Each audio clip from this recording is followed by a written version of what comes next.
গোলামি করার জন্য আল্লাহ রাব্বুল আলামিন আমাদেরকে এই পৃথিবীর জমিনে প্রেরণ করেছে। কিয়ামতের ময়দানে আল্লাহ তাবারক ওয়া তাআলা যখন তার বান্দাকে ডাক দিয়ে বলবে, আমি তোমাদেরকে পৃথিবীর জমিনে সৃষ্টি করেছিলাম, আমি তোমাদেরকে আশরাফুল মাখলুকাত হিসেবে পৃথিবীর জমিনে প্রেরণ করেছিলাম। কি জন্য? আশরাফুল মাখলুকাত হিসেবে আমি পৃথিবীর জমিনে তোমাদেরকে সৃষ্টি করেছিলাম, কিন্তু তোমরা আশরাফুল মাখলুকাত হয়ে আমার ইবাদত করো নাই, আমার বন্দেগী করো নাই, তোমরা চলে যাও জাহান্নামের ভিতরে। উশুরুল্লাযীনা যালামু ওয়া আযওয়াজাহুম ওয়া মা কানু ইয়াবুদুনা মিন দুনিল্লাহি ফাহাদুহুম ইলা সিরাতিল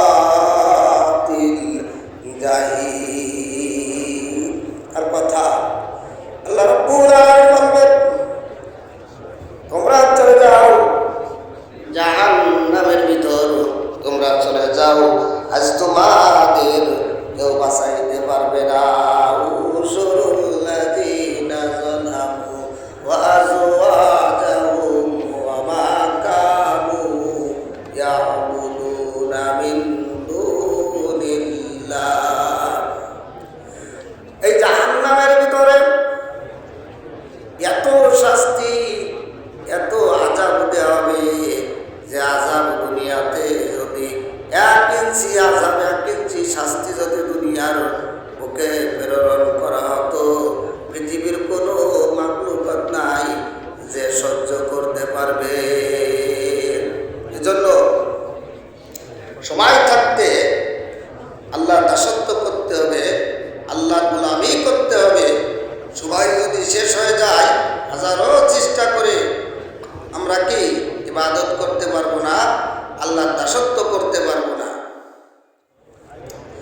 আল্লাহ রাব্বুল আলামিন বলতেছেন, মান আহাব্বানি সুন্নতি ফাকাদ আহাব্বানি ওয়া মান আহাব্বানি কানা মাই ফিল জান্নাহ। যারা আমার রাসূল জনাবে মুহাম্মদুর রাসূলুল্লাহ সাল্লাল্লাহু আলাইহি ওয়াসাল্লামের একটি সুন্নাত পালন করলো, একটি সুন্নাত আমার রাসূল করিম সাল্লাল্লাহু আলাইহি ওয়াসাল্লামের সুন্নাতকে যারা পালন করে চললো, তার আদর্শের উপরে সারাটা জীবন গঠন করলো, তার আদর্শের উপরে চললো, আর সেই অবস্থায় যদি মৃত্যুবরণ করে, কাল কিয়ামতের ময়দানে আমি আর আমার উম্মত পাশাপাশি জান্নাতের ভিতরে বসবাস করব। মান আহাব্বানি সুন্নতি ফাকাদ আহাব্বানি ওয়া মান আহাব্বানি কানা মাই ফিল জান্নাহ। আর আমরা মুসলমান, আমরা যেভাবে চলাফেরা করি, মুসলমান না খ্রিস্টান, মুসলমান না হিন্দু, মুসলমান না বেজাতি, ধরাই যায় না, বোঝাই যায় না যেটা মুসলমান। মুসলমানদের লিবাস পোশাক তো এভাবে হতে পারে না। একজন ইহুদি নাসারা খ্রিস্টানরা যেভাবে চলাফেরা করে, একজন মুসলমান রাসূলের উম্মত সেভাবে কি চলতে পারে না।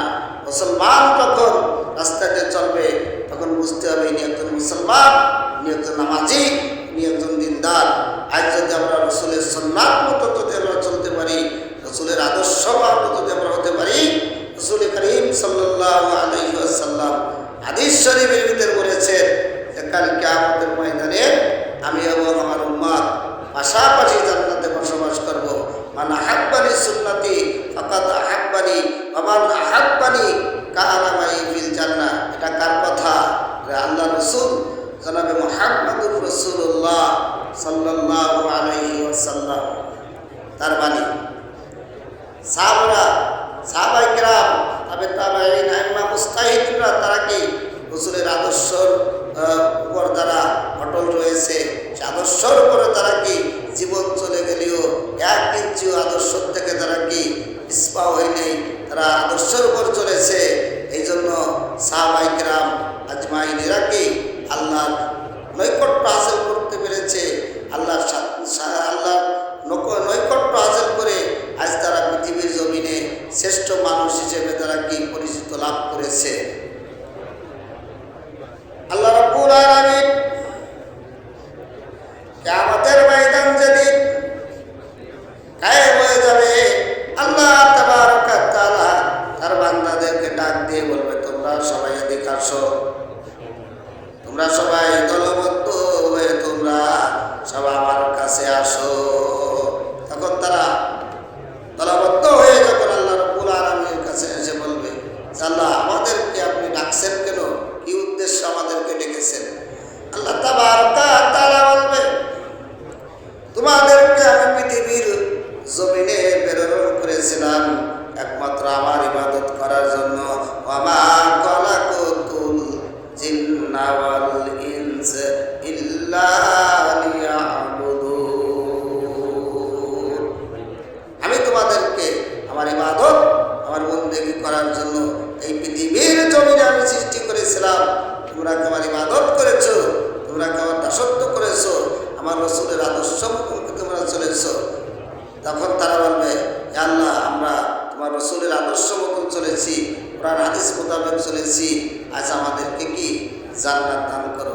কিন্তু তারা রাসূলের আদর্শের উপরে তারা চলে নেই, রাসূলের নীতির উপর তারা চলে নেই, তাদের নিজেদের মন গড়া অবস্থায় তারা চলেছে, তাদের নিজেদের মতামতের উপর তারা চলেছে। কিন্তু হাসরের ময়দানের ভয়াবহতা দেখে, হাসরের ময়দানের আযাব দেখে তারা বলবে যে আমরা সব কিছু কি আমরা করতে পেরেছি।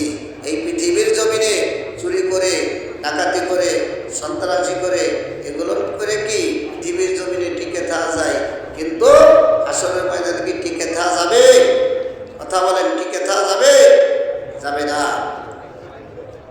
এই জন্য আল্লাহ রাব্বুল আলামিন তাদেরকে ডাক দিয়ে বলা হবে যে তোমরা কি আমার ইবাদত, আমার দাসত্ব করেছো। তখন ডাক দিয়ে কিছু সংখ্যক লোক বলবে, আল্লাহ তোমার ইবাদত করেছি, তোমার বন্দেগী করেছি, তোমার দাসত্ব করেছি, তোমার রাসূল কারীম সাল্লাল্লাহু আলাইহি ওয়াসাল্লামের নীতির উপর আমরা অটল রয়েছি। তখন আল্লাহ তাবারক ওয়া তাআলা তাদেরকে বলবে যে তোমরা কি জান্নাতে চলে যাও। তখন তারা মহা খুশি হয়ে যাবে যে পৃথিবীর জমিনে কত সাংসদ কতভাবে চললাম, ইসলামের বিরুদ্ধে কথা বললাম, নবীর বিরুদ্ধে কথা বললাম, নামাজ কালাম কিছু পড়লাম না, রোজা থাকলাম না। আমরা রোজা নিয়ে আমরা কটাক্ষ করেছি, যার ঘরে খাবার নাই গরিব মানুষের রোজা থাকবে, আমার টাকা আছে, ব্যাংক ভরা টাকা আছে, গোলা ভরা ধান চাল আছে, আমার কোনো কিছুর অভাব নাই, আমি কোনো রোজা থাকবো। একটা রোজাও জীবনে থাকলাম না। আজ আল্লাহ তাবারক ওয়া তাআলা আমাদেরকে জান্নাত দিয়ে দিল, দুনিয়ায়ও শান্তি করলাম, চিটারি বাটপাড়ি করে গাড়ি করলাম, বাড়ি করলাম, অট্টালিকা করলাম, দুনিয়ায় শান্তির অভাব ছিল না। হাসরের ময়দানে শুনছি বিচার হবে, কুম করে বিচার হবে। ওয়ামাইয়ামাল মিসকালা যাররাতিন শাররান ইয়ারা। পৃথিবীর জমিনে যদি তুমি যাররা পরিমাণ অপরাধ করে থাকো, যাররা পরিমাণ যদি তুমি নেক করে থাকো, তাও পাইবা। কিন্তু দুনিয়ার জমিনে কত পাপ করলাম, কত অত্যাচার করলাম, জুলুম করলাম, আল্লাহ তাবারক ওয়া তাআলা কিছুই বলল না, আর আমাদেরকে জান্নাত দিয়ে দিল, চলো জান্নাতে চলে যাই। তখন তারা কি বুক ফালাইতে থাকবে আর দৌড়াইতে থাকবে, যাই জান্নাতে যাই, বসে যাই। কিটা তো কষ্ট করে, কিটাই মানে এই হাসরের ময়দানে এই ভয়াবহ জায়গা কিটা বসে যায়, জান্নাতে যাইয়া ফল গুরু শান্তি করি। যখন দলবদ্ধ অবস্থায় জান্নাতের কাছে যখন যাবে, জান্নাতের ভিতরে দরজায় বড় তালা ঝুলনি, কি ঝুলনি? বড় তালা, তালা ঝুলনি, স্বামী নাই, একজন দারোয়ান আছে ফেরেশতা। লোকজন দৌড়ায় বলবে, আল্লাহ তাবারক ওয়া তাআলা আমাদেরকে জান্নাতে যাওয়ার পারমিশন পারমিশন দিয়ে দিয়েছে, কিন্তু কিন্তু তালা মারা কেন? এই তালা মারা কেন? দরজায় তালা খুলে দাও। আমরা দুনিয়ায় যখন কোনো একটা সুন্দর বাড়ি করি, সিকিউরিটি গার্ড রাখি, দারোয়ান রাখি, তারা গেট খুলে দেয়। আমরা মনে করছে দুনিয়ায় গাড়ি রাখতাম গ্যারেজে, সিকিউরিটি গার্ড যাইতে সেলুট, আইতে সেলুট, বকাবাজি করছে তারপরও সেলুট। কিন্তু হাসরের ময়দানে তো জান্নাতে দেখি এ সিলুটও দিল না, সালাম কালামও দিল না, গেটে আবার তালা ঝুলিয়ে রাখছে। তখন বলবে, ও সিকিউরিটি ভাই, এই জান্নাতের দরজা খুলে দাও, আমরা জান্নাতে যাব।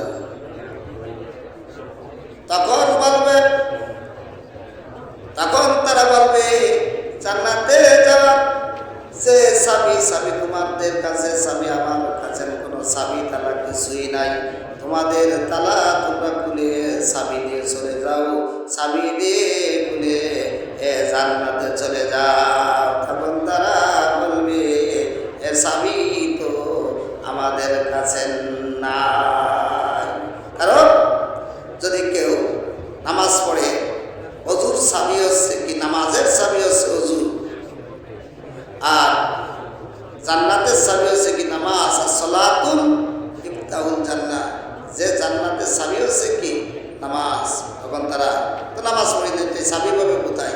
ইসলামের যত মানে বিরোধিতা সবই করেছে, কোনো কিছুই বাকি থাকি নেই। আর এখন তুমি আরামসে জান্নাতে যাবা।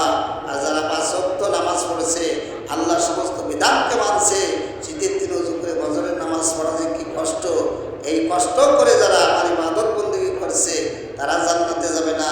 আর তুমি ল্যাবের তলে শুয়ে শুয়ে দুনিয়া হারাম হালাল কোনো কিছু তমিজ করলা না, যা পাইছো তাই খাইছো, দেশের সম্পত্তি লুটপাট করে গাড়ি করছো, বাড়ি করছো, এসির ভিতরে রইছো, আর তুমি এনে হিসেব ছাড়া তুমি জান্নাতে চলে যাবা। আর আমার যে বান্দারা দুনিয়ায় কষ্ট করেছে, তারা দুনিয়াতে শান্তি করে নেই, আর তারা জান্নাতে যাইতে পারবে না। আর তুমি সুদখোর, মদখোর, মিথ্যাবাদী সকল করে জান্নাতে যাবা, এতই সস্তা, এতই সস্তা। তখন আল্লাহ রাব্বুল আলামিনের কাছে আবার এসে বলবে, আল্লাহ তুমি তো জান্নাতে যাওয়ার পারমিশন আমাদেরকে দিলে, কিন্তু আমাদের কাছে তো কোনো চাবি ছড়া দেন নেই। আপনি কি চাবি রাখতে দিতে কি ভুলে গেছেন? আমাদের চাবি দেন, আমরা জান্নাতে চলে যাই। আল্লাহ তাবারক ওয়া তাআলা বলবে, চাবি আমার কাছে নাই, চাবি তো তোমাদের কাছে থাকবে। জান্নাতের চাবি হচ্ছে নামাজ। তোমরা কি নামাজ পড়েছো? তখন বলবে, আল্লাহ আমরা 5 ওয়াক্ত আমরা নামাজ পড়েছি। 5 ওয়াক্ত নামাজ পড়েছো। নামাজ আবার কয়েক প্রকারের আছে। কিছু সংখ্যক লোক যখন নির্বাচনে দাঁড়ায়, তখন জনগণের কাছে টুপি একটা মাথায় দিয়ে যায়, 12 মাসের ভিতরে একবারও খবর নাই, মসজিদে যাওয়ার কোনো খবর নাই, ইবাদত বন্দেগীর কোনো খবর নাই। যখন নির্বাচন আসে তখন মাথায় টুপি দিয়ে জনগণের কাছে যায়। ইয়ার মতো ধোঁকাবাজ পৃথিবীর জমিনে হতে পারে না। ইলেকশন শেষ, ভোটে ঠকলেও টুপি শেষ, জিতলেও টুপি শেষ, নামাজ শেষ, সব কিছু শেষ। কিন্তু আর ইলেকশনের আগে আল্লাহ তাবারক ওয়া তাআলা তখন তাদেরকে বলা হবে, তোমরা দুনিয়াতে তোমরা চাবি রেখে এসেছো। তখন বলবে, আল্লাহ দুনিয়াতে আবার চাবি কিভাবে রাখা হয়? আল্লাহ তাবারক ওয়া তাআলা বলবে, তোমরা কি নামাজ পড়েছো? তখন তারা বলবে, আল্লাহ নামাজ পড়েছি। কিরকম নামাজ পড়েছি? ইলেকশনের সময় পাবলিক খুশি করার জন্য নামাজ পড়েছে। অজু থাকুক আর না থাকুক, পাবলিক বুঝুক যে আমাদের যে নেতা হবে নেতা নামাজি, এই নামাজ পড়েছে। নামাজ কয় প্রকারের? একটি নামাজ আছে বছরের নামাজ। যখন ঈদ কুরবানি আসে তখন সাদা পাঞ্জাবি, সাদা টুপি, রুমাল, আতর গোলাপ লাগাইয়া তখন ময়দানে চলে যায়, সামনের কাতারে যায় বসে। কিন্তু সারা মাসের ভিতরে একটি রোজাও থাকলো না, একদিন তারাবির নামাজও পড়লো না। টাকা আছে পয়সা আছে, সুদ ঘুষ খেয়ে দেশের টাকা পয়সা আত্মসাৎ করে এখন টাকার মালিক হইছে। ওই কামলার বাচ্চা আগে আগে যাইয়া ওই কাতারে যাইয়া দাঁড়ায় বিভিন্ন প্রকারের কথা কয়, কারণ টাকার গরম ওই জায়গা দেখাইতেছে। কিন্তু কাল কিয়ামতের ময়দানে তো চামড়া খুলিয়া ফেলাই দেওয়া হবে। তখন বলবে নামাজ কয় প্রকারের, বছরে ঈদ কুরবানি আসে তখন নামাজ পড়ে। আর একটি নামাজ আছে সামাজিক নামাজ। এক জায়গায় গেছে, দেখা যাচ্ছে একটি নির্বাচনের ক্যানভাসে গেছে, অথবা কোনো বিয়ে শাদীর কাজে গেছে, অথবা কোনো একটি দরবারে গেছে, সেখানে ৫-৬ জন মানুষ হয়েছে, অথবা একটা ময়দানে কিছু সংখ্যক মানুষ নামাজ পড়তেছে। আর ওই সময় যদি ওই চেয়ারম্যান সাহেব অথবা মাতবার সাহেব যদি নামাজ না পড়বে, জনগণ কি বলবে? তখন তাদের সাথে সাথে মসজিদে যে নামাজ পড়লো, কারণ অনেক লোককে দেখছি কিভাবে ওযু করতে হয় তাও জানে না, কিভাবে নামাজে দাঁড়াইতে হয় তাও জানে না। ৭০ বছর ৮০ বছর বয়স হয়ে গেছে, তারপরেও ওযু করতে তারা পারে না। এই তো মুসলমান, এই তো মুসলমানের অবস্থা এরকমের। আজ মুসলমানের ঘরে জন্মগ্রহণ করে আর মুসলমানদের যে নীতি, মুসলমানদের যে নিয়ম আমরা কিচ্ছুই জানি না।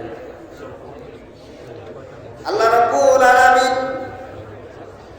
ডাক দিয়ে বলবে তোমরা কি নামাজ পড়েছো? তখন পড়বে আল্লাহ নামাজ পড়েছি, ইবাদত বন্দেগী করেছি, সব করেছি। তখন বলবে তোমরা কেন জাহান্নামে যাইতেছো? তোমাদের চাবি দিয়া তোমরা জান্নাতে চলে যাও। তখন তারা বলবে আল্লাহ চাবি তো আমাদের কাছে নাই।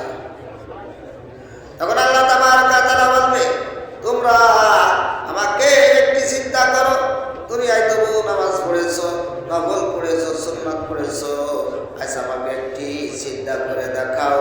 তখন তারা বলবে ইলেকশনের সময় নামাজ পড়েছি, কোনো মিটিংয়ে যে নামাজ পড়েছি, শুক্রবারে নামাজ পড়েছি, আর পারিবারিক নামাজ পড়েছি। নামাজ তো অনেক প্রকারের পড়েছি, একটা চিন্তা যদি কোনো রকম দিয়ে দেখান যায় আমরা নাজাত পেয়ে যাব, আমরা জান্নাতে যাব, আর কোনোদিন দরজার সামনেও মনের ভুলিও আসবো না, দরজার ধারেই আসবো না।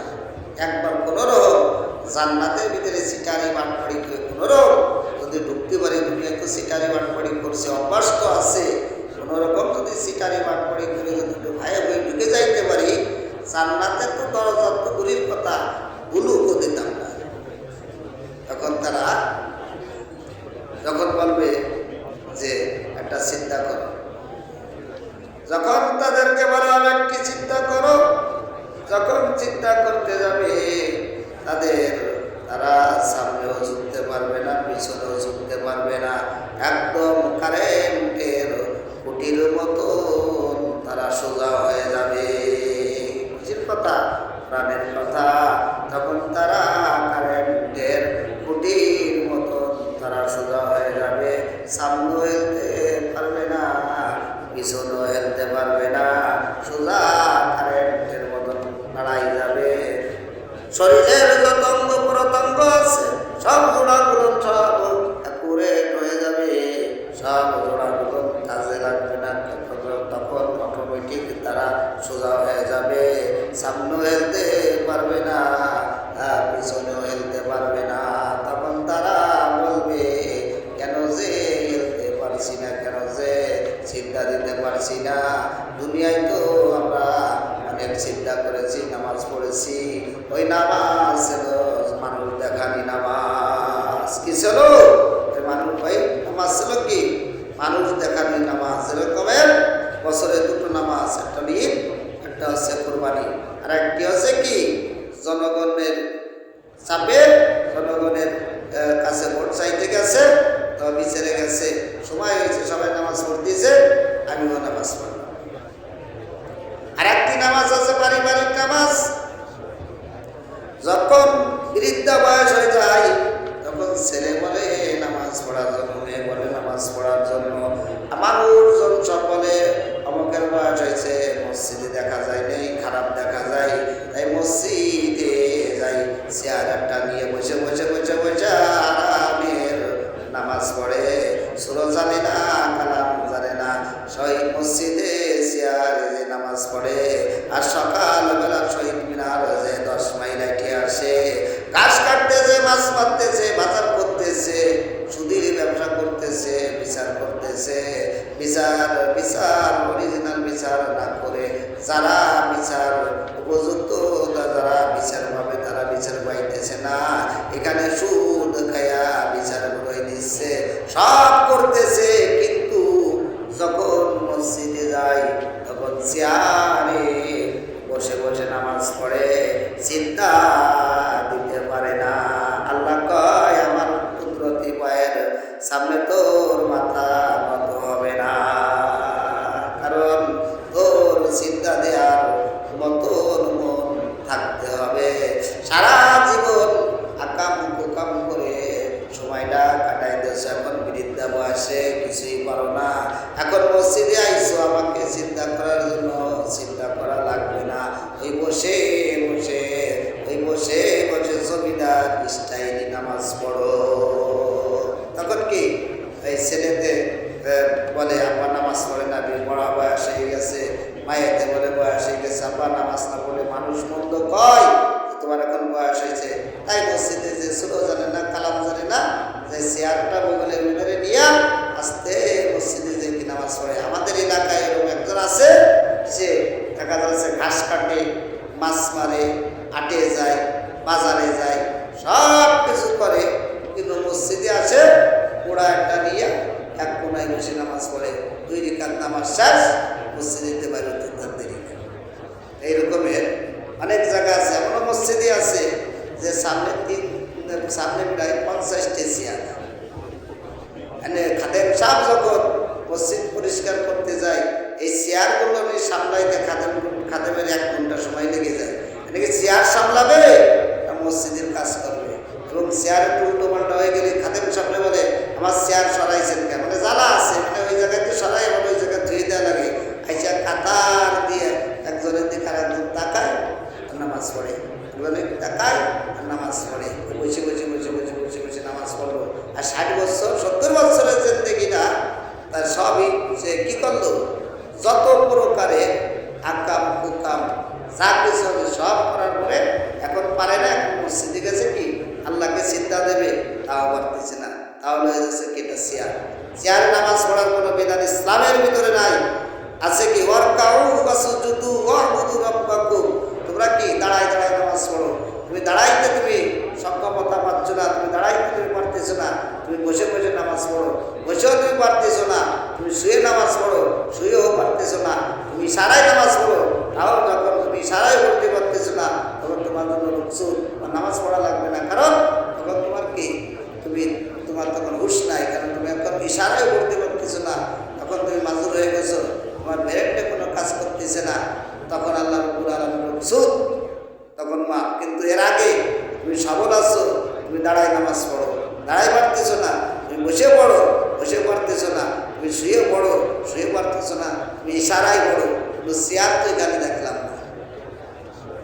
আবার বর্তমানে কিছু লোক আছে চেয়ারে নামাজ বসে বসে রুকুর সময় দাঁড়াচ্ছে, মানে রুকুর সময় কি আস্তে, যখন রুকুর থেকে যখন খাড়া হবে, খাড়া হয়ে যখন সিদ্ধায় যাবে, ওই সময় আস্তে হবে চেয়ারে বসে পড়ে, মানে অর্ধেক চেয়ার আর অর্ধেক হচ্ছে দাঁড়ায়। জ্ঞান করলো দাঁড়াইয়া, রুকু করলো দাঁড়াইয়া, যখন রুকুর থেকে যখন সিদ্ধায় যাবে, মাঝখানে টাস করে নাকি চেয়ারে বসে যায়, মানে শান্তির আর শেষ নাই। একটু নামাজ পড়বে তাও কি শান্তি, চেয়ার বসে নামাজ পড়ো, দাঁড়াই পারতেছো না, মাথায় সমস্যা, পাঁচ সমস্যা, তুমি কি বসে বসে নামাজ পড়ো। চেয়ারে নামাজ পড়ে আমরা ছোটোবেলা কোনোদিন চেয়ার দেখিনি, এই চেয়ার এই কয়েক বছর হয়েছে এই চেয়ারে এই স্টাইলটা বের করছে। যাও তখন আল্লাহ রাব্বুল আলামিন বলবে, তোমরা নামাজ পড়ছো, কেন নামাজ পড়ছি, আজকে কেন আমাকে চিন্তা দিতে পারলে না, তোমাকে একটা চিন্তা করে তোমরা দেখা হতো নামাজ পড়ছো। তখন আল্লাহ রাব্বুল আলামিন কাছে যখন চিন্তা দিতে না পারবে, তখন তারা বলবে, আল্লাহ দুনিয়ায় বলছি, কিন্তু কেন আজ একটি চিন্তা করে দেখাইতে পারলাম না। তখন আল্লাহ তাবারকা তাআলা তখন জবান বন্ধ হয়ে যাবে। আলিয়াউমা নাখতিমু আলা আফওয়াহিহিম ওয়া তুকাল্লিমুনা আইদিহিম ওয়া তাশহাদু আরজুলুহুম বিমা কানু ইয়াকসিবুন। সূরা ইয়াসিনের ভিতরে এসেছে, তখন জবান বন্ধ হয়ে যাবে, হাতে সাক্ষী দেবে, পায়ে সাক্ষী দেবে, অঙ্গ প্রত্যঙ্গ সব সাক্ষী দেবে যে আল্লাহ নামাজের আজান হয়েছে, মসজিদে না যাইয়া সার দোকানে গল্প করেছে। আল্লাহ আজান হয়েছে, মসজিদে না যাইয়া সে বিভিন্ন কাজকর্মের ভিতরে সে চলে গেছে। এ মসজিদে যাই নেই। একজন ফাওয়াইলুল লিল মুসাল্লিন আল্লাযীনা হুম আন সালাতিহিম সাহুন। এ মসজিদে যাই নেই, নামাজ পড়ি নেই, এ মুসল্লিনা। তখন আল্লাহ রাব্বুল আলামিন তখন ফেরেশতাদেরকে ডাক দিয়ে বলা হবে, ওয়াসিকাল্লাযীনা কাফারু ইলা জাহান্নামা যুমারা হাত্তা ইযা জাউহা ফুতিহাত আবওয়াবুহা ওয়া ক্বালা লাহুম। তখন আল্লাহ রাব্বুল আলামিন বলবে, ওয়াসিকাল্লাযীনা কাফারু ইলা জাহান্নামা যুমারা। তখন এদেরকে রশি বেঁধে গলায় শিকল বেঁধে টেনে টেনে এদেরকে জাহান্নামে নেওয়া হবে। উশুরুল্লাযীনা যালামু ওয়া আযওয়াজাহুম ওয়া মা কানু ইয়াবুদুনা মিন দুনিল্লাহি ফাহদুহুম ইলা সিরাতিল জাহিম। তখন তাদেরকে জাহান্নামের দোজখের ভিতরে তাদেরকে নিক্ষেপ করা হবে। তখন তারা জাহান্নামের ভিতরে যখন তারা চলে যাবে, তখন ফেরেশতারা বলবে যে তোমরা না মুসলমান ছিলে, তোমরা দুনিয়ায় মুসলমান দাবি করেছো, কিন্তু আজ তোমাদের কাছে কি কোনো নবী রাসূল আসি নেই, কোনো পীর মাশায়েখ আসি নেই, কোনো আলেম উলামা কি আসি নেই, যারা তোমাদেরকে জান্নাত সম্পর্কে জাহান্নাম সম্পর্কে তোমাদেরকে ধারণা না দিয়েছে, তোমাদেরকে না বলেছে, মনকে সবসময়ের জন্য বলেছে। তখন তারা বলবে ইয়াতুলুনা আলাইকুম আয়াতি রাব্বিকুম ওয়া ইউনজিরুনাকুম লিকা ইয়াউমিকুম হাযা ক্বালু বালা ওয়ালা ইন হাক্কাত কালিমাতুল আযাবি আলাল কাফিরিন। তখন তারা বলবে, নিশ্চয়ই আমাদেরকে তিলাওয়াত করে করে শোনাইছিল, কি করলে জান্নাতে যাব, কি করলে জাহান্নামে যাব, সব কিছু আমাদেরকে শুনাইছিল, কিন্তু আমাদের গাঢ় মোটা ছিল, আমরা কর্ণপাত করি নেই, আমরা শুনি নেই। আরো বিভিন্ন প্রকারে আমরা গুরুত্বমূলক কথা বলেছি, যে তার কারণে আজ আমাদের কারণে আজ আমরা জাহান্নামী হয়ে গেলাম। ইয়াতুলুনা আলাইকুম আয়াতি রাব্বিকুম ওয়া ইউনজিরুনাকুম লিকা ইয়াউমিকুম হাযা ক্বালু বালা ওয়ালাকিন হাক্কাত কালিমাতুল আযাবি আলাল কাফিরিন। নমে গোয়া মুখে আজ দুনিয়া দুদাবাস বার কারে কে বাসি বা খুদাবাস। শুধু হুজুর দাস রাহমাতাল লিল আলামিন মসজিদে শুধু আমারু ইয়া জমিন, মসজিদে শুধু আমারু ইয়া জমিন। তুমি খেতে কাজ করতেছো, আর তুমি বাসের ভিতরে ব্যয়বাড়ি করতেছো, আর তুমি লঞ্চে থাকতেছো, ব্যবসার প্রতিষ্ঠানে থাকতেছো, যেখানে তুমি থাকো না কেন, যখন তোমার ভক্ত হয়ে যাচ্ছে, তুমি সঙ্গে সঙ্গে তুমি ওই জায়গায় নামাজ পড়ে নাও। এই জন্য কবি বলতেছে, শুধু হুজুর দাস রাহমাতাল লিল আলামিন মসজিদে শুধু আমারু ইয়া জমিন। আমার পৃথিবীটা তোমার জন্য কি মসজিদ এর বর্ধিত করা হয়েছে। মসজিদের মতন করা হয়েছে। তাম পৃথিবীটা তোমার নামাজ যখন হবে তুমি মসজিদ তোমার ওই জায়গায় তুমি যেখানে সবাই পাবা মানে গামছা রুমাল যা পাও তুমি যেই নামাজ পড়বা ওটি তোমার জন্য কি মসজিদ। এই জন্য কবি বলতেছে যে মসজিদেও শুধু হামারু এ জমিন। এই জন্য আল্লাহ তাবারক ওয়া তাআলা আমি যে আলোচনা করলাম নামাজের বিষয় নিয়ে, আমরা 5 ওয়াক্ত নামাজ পড়ে ইসলামের যে নীতিগুলো আছে, ইসলামের যে আমাদের যে আদর্শ আছে, এই আদর্শের উপর যদি আমরা চলে কবরে যাইতে পারি তাহলে আমাদের কি শান্তি। আর যদি আমরা আল্লাহ এবং আল্লাহ রসুলের নীতিমতন যদি আমরা চলতে না পারি দুনিয়াতে অশান্তি, মৃত্যুর পরেও কি আমাদের অশান্তি। আজ আপনি এত কষ্ট করে বাড়ি করলেন ছেলে মেয়ে, এরা কি আপনার খবরও নেবে না। 2-4-5 দিন পরে কি তাদের ব্যস্ততা নিয়েই তারা থাকবে। এরকম বহু দেখেছি যে বাবা কোটি কোটি টাকার মালিক, গাড়ি করছে, বাড়ি করছে, ব্যাংক ব্যালেন্স করছে, ছেলের শান্তির জন্য সব কিছু করে গেছে, কিন্তু বাপের খবরের কাছে দাঁড়ানির পর্যন্ত তার সময় হচ্ছে না। বাড়িতে আইসে রাত ভোরে বিভিন্ন কাজকর্ম করে, বিভিন্ন আড্ডা করে ঘরে এসে ঘুমাইতেছে, ফজরের আজান হয়েছে, মানুষ নামাজ পড়তেছে, সে কি শুয়েই আছে। 10টা-11টার নিচে উঠতেছে না। 10টা-11টায় উঠে গোসল করে খানা পিনা খেয়ে আবার তার কাছে চলে যাইতেছে। আর যে পিতা মাথার ঘাম পায়ে ফেলাই এত কষ্ট করে এত কিছু করে আজ গাড়ি করলো বাড়ি করলো, সেই বাবার কথা কি আমাদের স্মরণ নাই, সেদিকে আমাদের কি গুরুত্ব নাই। এই জন্য ভাই যা করেন না কেন নিজের জন্য কিছু করেন, নিজের জন্য করেন। আপনি ইবাদত করেন, আপনি বন্দেগী করেন, আল্লাহ দাসত্ব করেন, আল্লাহকে খুশি করে যদি যাইতে পারেন আপনার কবরেও শান্তি, আসরেও শান্তি, সব জায়গা শান্তি আর শান্তি। এই জন্য আপনি এখনও সময় আছে, আমরা আল্লাহর দিকে চলে আসি, আল্লাহর বন্দেগী করি, আল্লাহ দাসত্ব করি, আমরা আল্লাহকে খুশি করে রাসূলের অনুসরণ করতে পারি। আমরা কি দুনিয়াতেও শান্তি পাবো, আখিরাতেও শান্তি পাবো। আমি যে আলোচনা করলাম আমাকে সহ এবং আপনাদের সকলকে আমল করার তৌফিক দান করুন।